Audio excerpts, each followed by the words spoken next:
안녕하세요.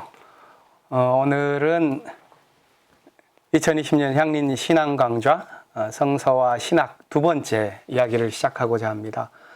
오늘은 성서에서 무엇을 봐야 하는가, 우리는 무엇을 보는가 하는 그런 주제를 갖고 이야기를 해보고자 하는데요.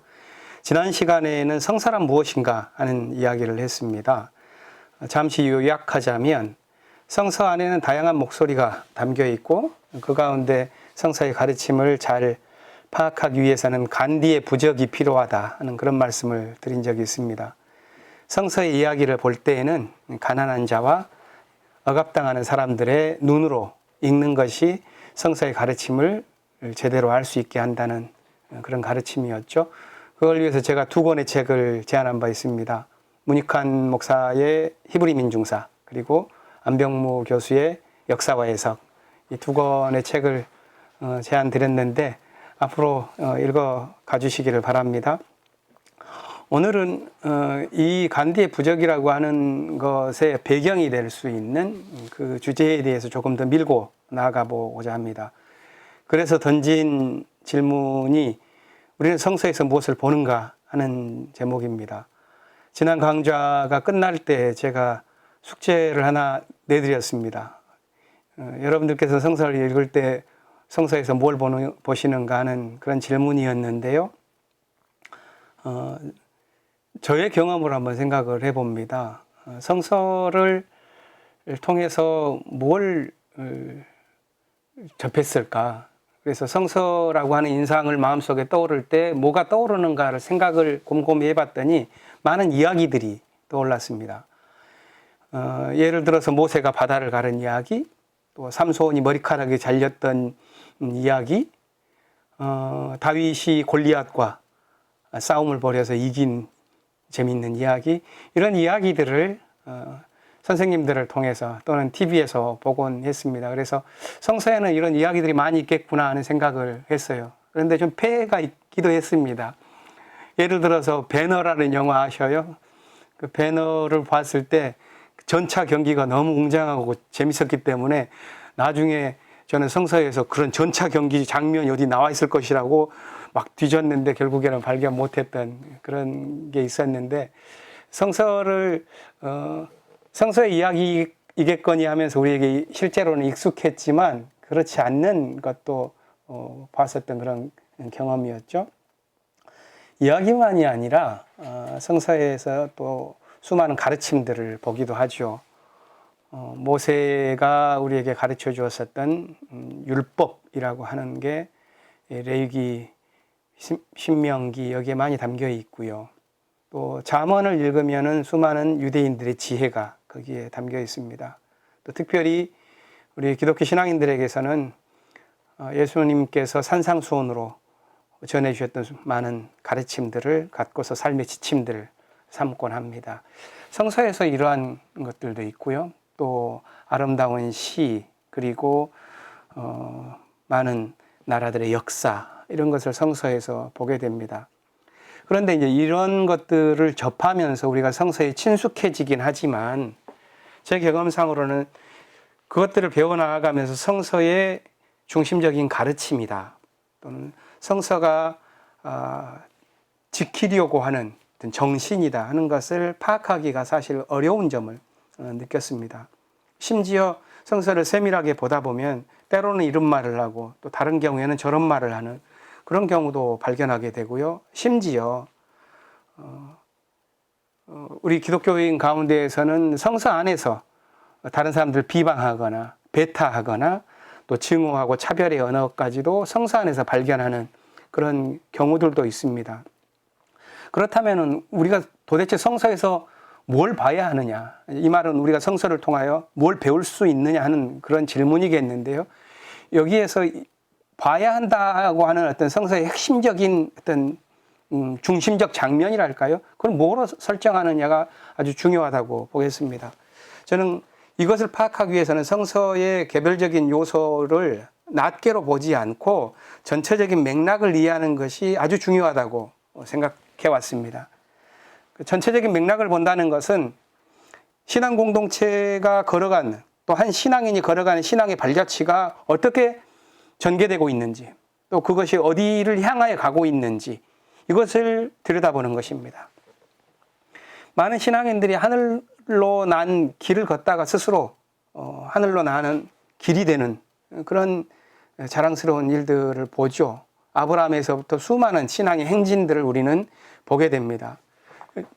그래서 이 신앙의 발자취를 봐나가는 훈련들이 저는 필요하다고 보고, 우리가 성서를 깊이 읽는다는 것은 이야기라든가 가르침이라든가 어떤 문자적인 지시, 교훈, 이걸 넘어서 이 성서의 전체가 흘러나가는 것에 대한 맥락을 파악하는 것이 중요하다고 봅니다. 그것을 배워나가는 과정은 저에게 있어서는 3단계로 나타났습니다. 성서를 처음에 보면 개별적인 이야기라든가 또 사람들, 이것들이 보이죠. 아브라함, 또 그 이후에 수많은 모세, 엘리야, 또 예수님까지 그런 이야기들이 흘러갑니다. 근데 그것을 읽다 보면 그 이야기를 우리에게 들려주는 나레이터가 있다는 것을 보게 되죠.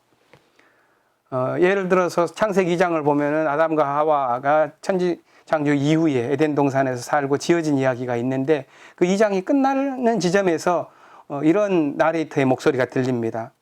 남자와 그 아내가 둘 다 벗고 있었으나 부끄러워하지 않았다, 이렇게 이야기가 끝나거든요. 이것은 그 나레이터의 이야기입니다. 이런 나레이터의 목소리가 성서 안에는 곳곳에 들어있는 것을 발견하게 될 겁니다. 그러면은 그 나레이터가 있다는 것은 뭘 의미하냐 하면, 그 나레이터가 살아갔었던 시대, 또 나레이터가 들려주고 싶어하는 자신의 공동체가 있다는 것을 보게 되는 거죠. 그러면 이 성서 안에는 사실 구전을 통해서 글로 아직 확정되지 않다가 글이 기록되고 또 글이 모아져서 최종적으로 우리의 손에 오기까지 편집되어지는 과정을 본다면 한 1000년의 과정이 있다고 하겠는데요. 이 1000년이라고 하는 것은 매우 긴 시간입니다. 이 시간 동안에 사상이나 사람들의 정신 역시도 발전해 나아가는 거거든요. 그렇다면 우리는 성서에서 신앙이 도약해 나아가는 그 발자국, 또 그 신앙의 성숙이 향해 가는 방향, 이것을 파악해서 배우는 것이 이 성서의 교훈을 찾는 데 있어서 아주 중요합니다. 왜냐하면 성서 안에 있는 수많은 발자국이 어디를 향해 나아가고 있느냐 하는 것을 보는 것 자체가 우리 개인에게 있어서도 신앙이 무엇을 향해야 하는지에 대한 중요한 교훈을 주기 때문에 그렇습니다. 그렇다면은 이 성서 안에 전개되고 있는 성장하는 신앙 공동체에 대해서 간단한 스케치를 한번 해보겠습니다.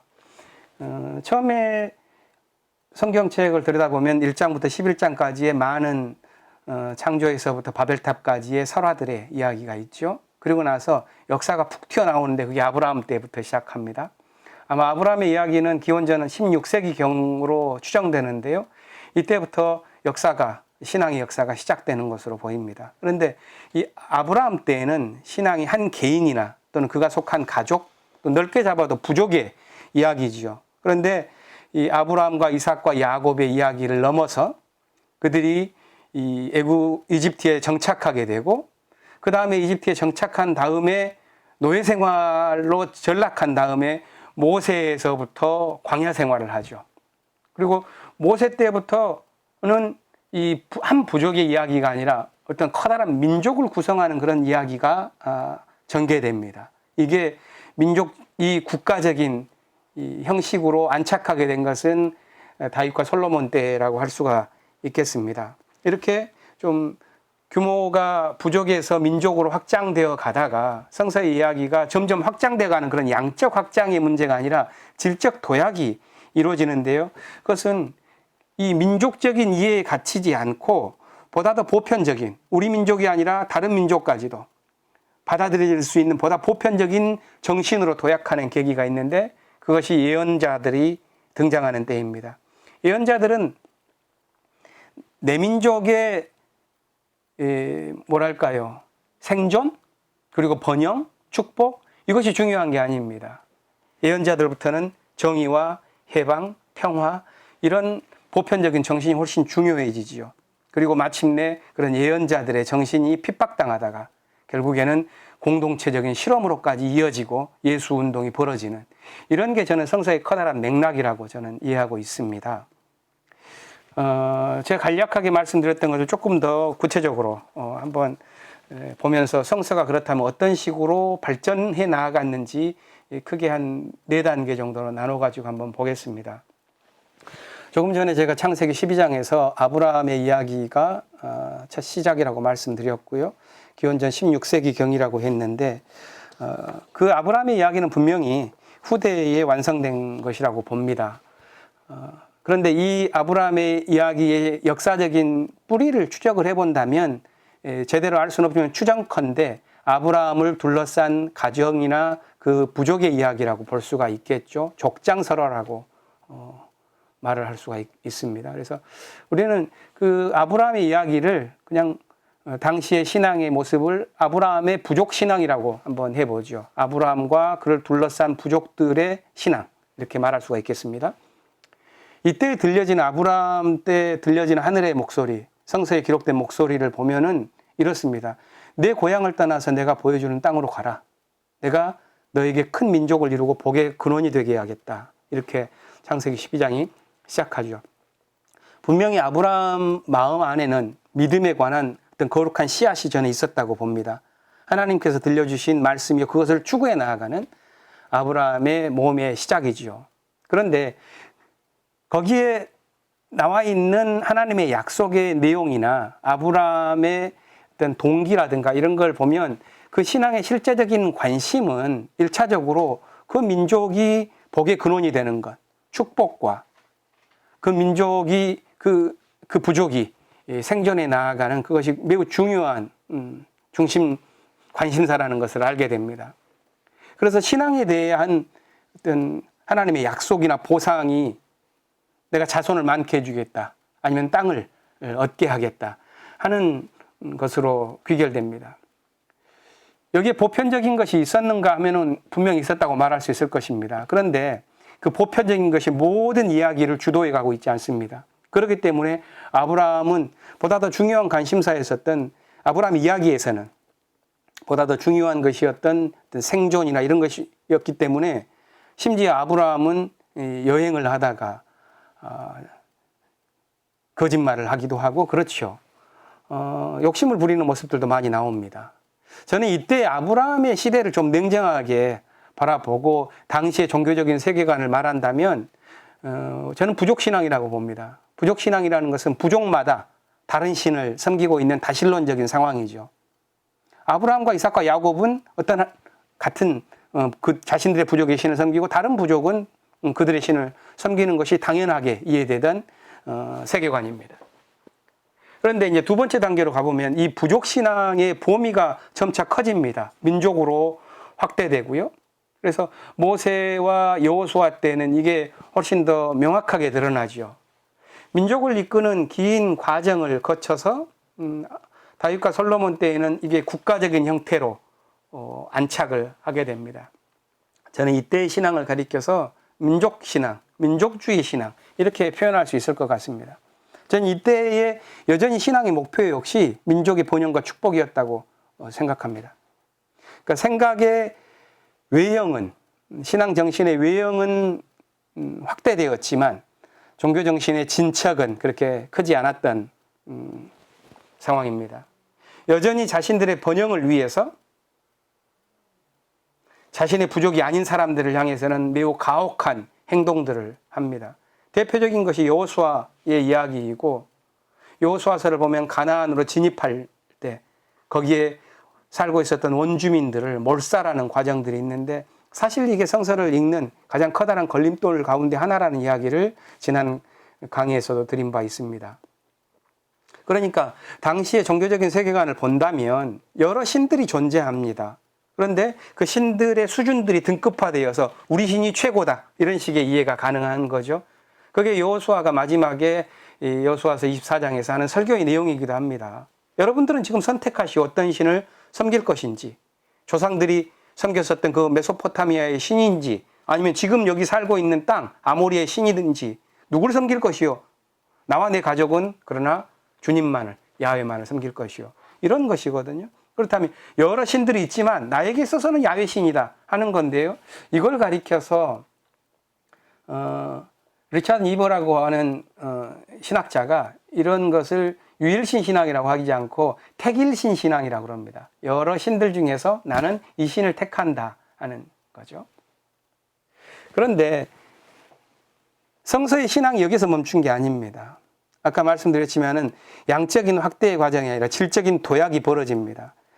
이때가 예언자들이 등장하던 8세기경인데요. 자신이 속한 부족이나 민족의 이해관계를 넘는 신앙이 나타난 것입니다. 이제 신앙의 목표가 자기 보존이나 자기 축복, 번영 여기에 있지 않습니다. 오히려 의롭고 정의로운 삶이라고 하는 단어가 계속 반복됩니다. 히브리어는 미슈파트, 체다카 이 두 단어인데요. 공의와 정의라고 하는 이 단어가 성서 안에서 예언자 때부터는 반복합니다. 그러니까 자기를 보존하려고 하고 자기 욕심에 치우친 것을 부끄럽게 여기고 도리어 정의로움을 중요하게 여기는 정신이 종교 안으로 신앙 안으로 깊이 들어와 버리는 것이죠.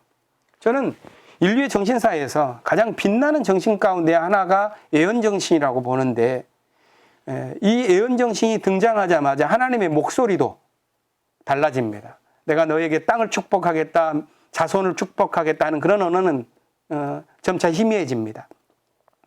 이사야서 1장을 보면은요, 이 예언자들의 정신을 다룬 책들이 이사야, 예레미야, 에스겔 이렇게 큰 대예언서 3권과 그 이후에 소예언서 12권에서 총 15권이 있는데 그 첫 출발이 이사야서인데 그 1장을 보면 이전에 나온 것과는 성서의 목소리가 전혀 달라집니다. 하나님이 이렇게 이사야에게 말씀하시죠. 더 이상 나에게 헛된 재물을 가져오지 마라. 나는 재물 타는 냄새가 이젠 역겹다. 너희들이 하는 헛된 종교적인 일들 나는 더 이상 견딜 수가 없다. 아무리 두 손 모아서 빌어보아라. 내가 듣나. 보지도 않을 것이다. 오히려 너희들의 손은 피투성이인 걸. 그걸 보고 몸을 정결케 해야 한다. 내 앞에서 악한 행실을 버려라. 악에서 손을 떼라. 착한 길을 익히고 바른 삶을 살아라. 그건 무언가 억눌린 자들을 풀어주고 고아의 인권을 찾아주고 과부를 두둔해주는 것이다. 아주 놀라운 사상이 등장하는 거죠. 저는 이런 예언자들의 사상이 다양한 방식으로 다양한 영역에서 한 200년 동안 발전해 나아갔다고 봅니다. 그러다가 이 예언 정신이 아주 원숙해져서 역사적 상황에서는 피치 못할 아픔이었지만 그 아픔을 통해서 예언 사상이 완성된 때는 저는 포로기 이후라고 생각합니다. 기원전 6세기 포로기의 경험은 이 성서적 신앙 안에서 어떠한 고통도 어떠한 파멸에도 무너지지 않는 신앙의 모습을 우리에게 드러내 보여줍니다. 왜냐하면 민족이 파멸해서 포로로 끌려갔는데요. 그때 이 신앙을 가진 사람들은, 예언자들은 하나님을 원망하기보다 오히려 우리가 왜 그랬지 하면서 하나님의 뜻을 추구하는 그런 신앙이 되었기 때문입니다.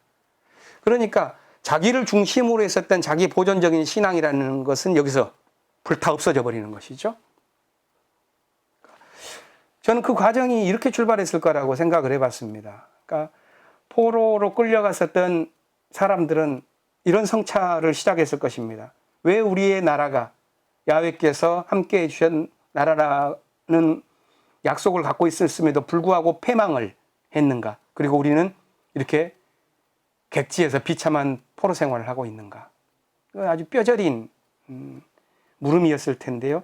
이들이 이 물음을 던지다가 발견해 나간 마지막에 찾은 해답은 아마 예언자들이 말해왔던 그 미슈파트와 체다카, 공의와 정의를 우리가 이루지 못했기 때문이 아닌가라고 하는 것에 이르렀고, 공의와 정의를 이루지 못한 것을 죄로 보았고 그 현실을 자신들의 죄에 대한 하나님의 응답으로 봤던 것입니다. 그러니까 이걸 역으로 말한다면, 반대로 말한다면 자신들이 아주 파멸적인 환경에 처했고 민족적인 모든 웅대한 노력들이 파산을 해버린 그 실패의 자리에서 도리어 우리가 살 길은 하나님의 뜻을 추구하는 것이구나 하는 것을 깊이 배웠다는 것이죠.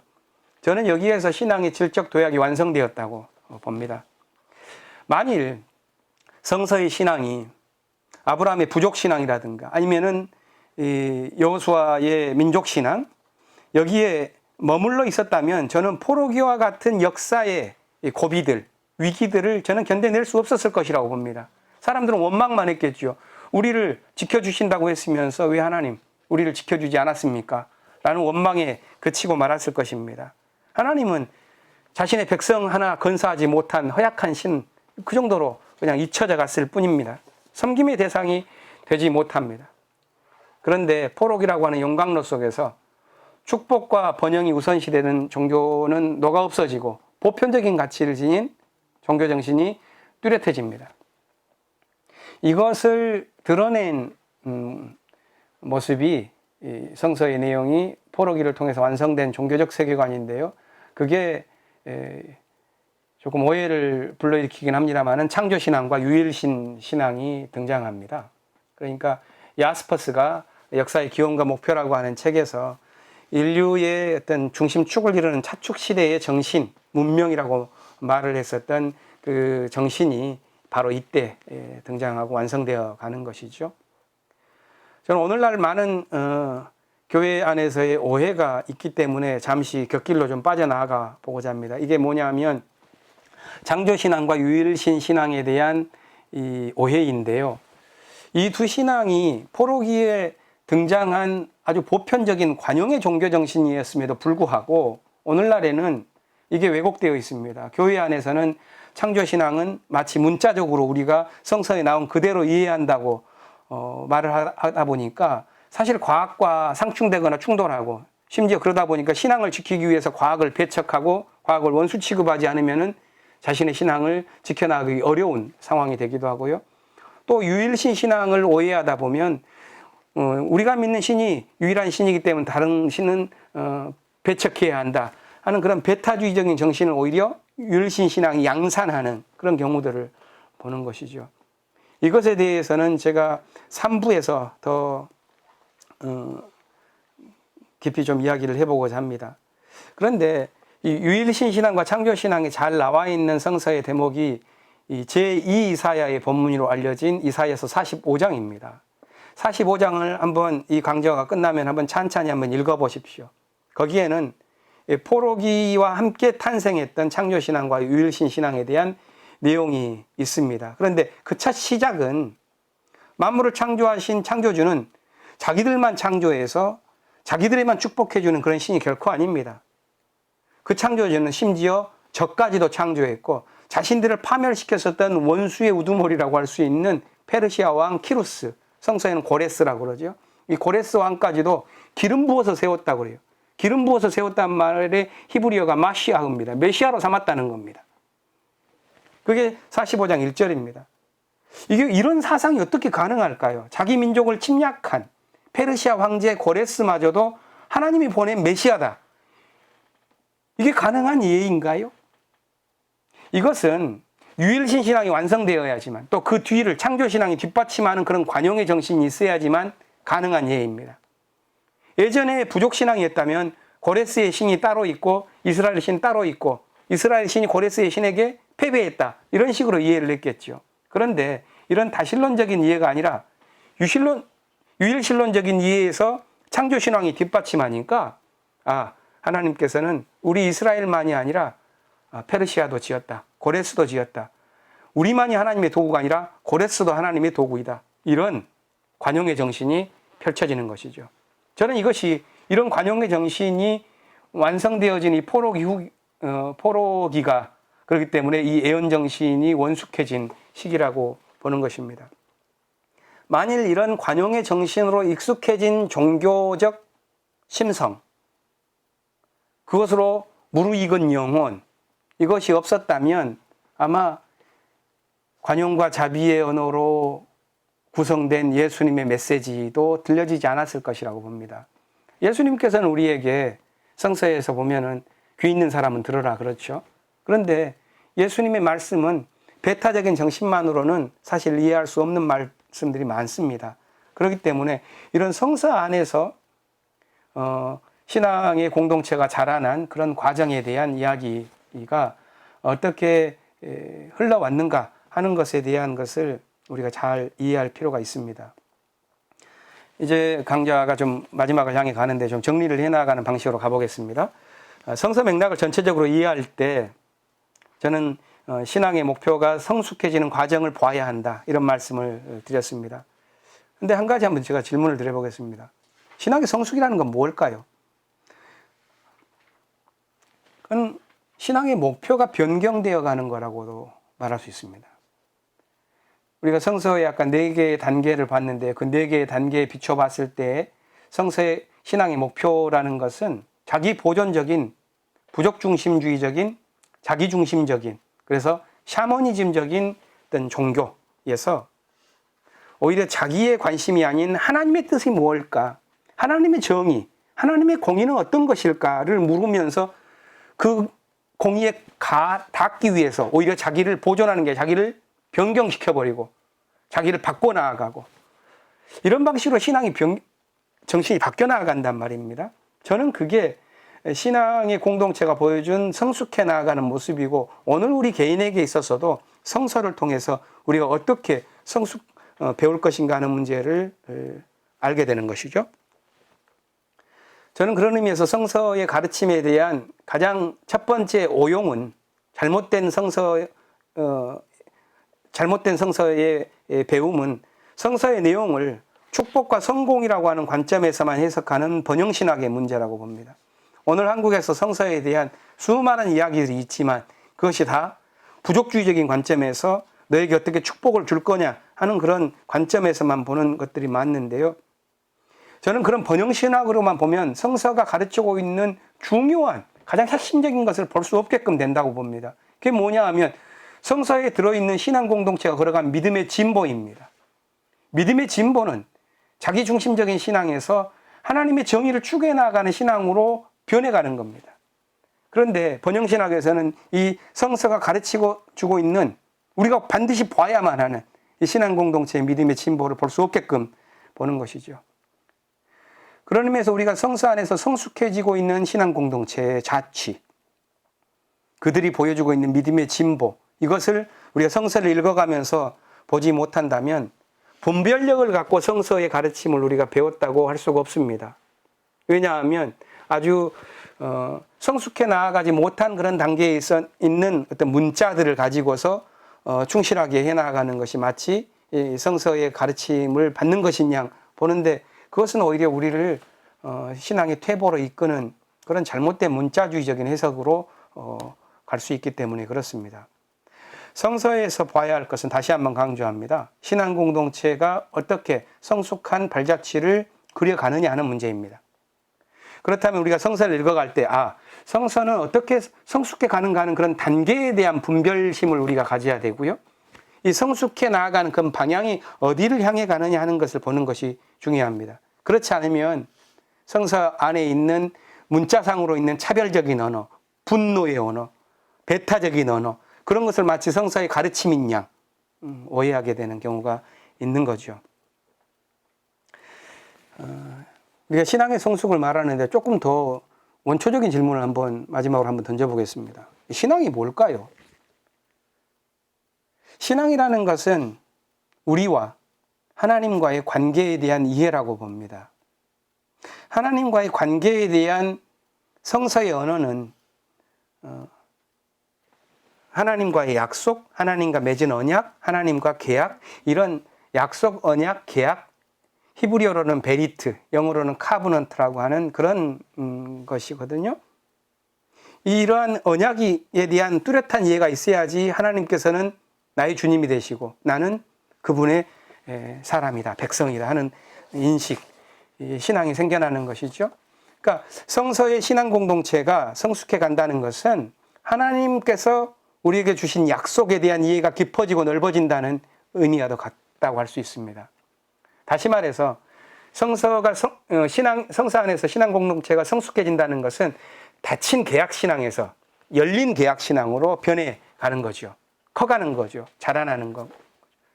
닫힌 계약 신앙이라는 것은 달리 말하면 선민주의입니다. 나만 택함 받았기 때문에 축복받을 권한이 있고, 저 이방인들은 하나님의 선민이 아니기 때문에 어떻게 취급당해도 좋다 하는 그런 의식, 배타적인 의식이죠. 그게 닫힌 계약신앙이라면 예언자들 통하여 점점 그 계약신앙이 부름받음에 대한 의미가 열려지면서 하나님의 자비하심을 자신이나 어떤 특정한 자기가 속한 공동체에 가두지 않고 온 생명세계 전체로 넓혀가는 겁니다. 그런 의미에서 이 열린 계약신앙이라는 것은 창조세계 전체를 향해서 커나가는 신앙인데요. 이때의 계약신앙은 더 이상 계약이라고 하는 언어로 담기에는 더 커져버린 것입니다. 저는 그것을 창조신앙이라고도 볼 수가 있겠습니다. 그러니까 성서적 신앙이라는 것은 이 닫힌 계약신앙에서 열린 계약신앙, 창조신앙으로 커가는 것입니다. 성서의 문자적인 가르침에 대한 충실한 신앙이 아니라 성숙한 신앙이 그런 모습입니다. 그렇다면 성서의 마지막 가르침에 대해서 정리를 하자면 우리가 어떻게 성서를 통하여 열린 하나님의 백성으로서의 마음을 배움을 얻을 것인가. 예언자들이 강조했었던 생명과 평화의 언약들, 또 그것이 예수님께 가 닿고 예수께서 우리에게 그것을 더 삶으로 또 가르침으로 보여주셨던 그것들을 우리가 배울 것인가. 그래서 단지 우리를 지켜내는 것만의 목적이 아니라 우리를 그 말씀을 통하여 비추어서 우리를 바꾸어내는 그것으로 우리를 이끌 수 있을까. 거기에 성서의 가르침의 핵심이 저는 있다고 봅니다. 한 줄로 요약을 해보겠습니다. 오늘 강좌는 성서에서 무엇을 보는가, 무엇을 봐야 하는 것까지 다뤘는데요. 거기에서 중요한 건 성숙해가는 신앙 공동체다. 성서에서 배워야 하는 것은 성숙해가는 종교 정신이다. 성서가 존재하는 이유는 모든 생명을 향해 열려있는 정의와 평화의 길을 보게 하는 것. 그것이 성서가 오늘 우리의 곁에 늘 있는 이유라고 하겠습니다. 그런 의미에서 한국교회에 중요한 과제가 하나 있다면 성서와 신앙의 가르침이라는 이유로 배타적인 정신이 있다면 그것을 버리고 보다 더 열린 신앙을 갖는 것이라고 하겠습니다. 이 지점에 대해서 신앙이 어떻게 구성되는가, 그 지어지는 방식에 대해서 다음 강좌에서 준비해서 한번 해보도록 하겠습니다. 또 질문이 있는 분들은 밑에 자막 나가는 것으로 전해주시기 바랍니다. 들어주셔서 감사합니다.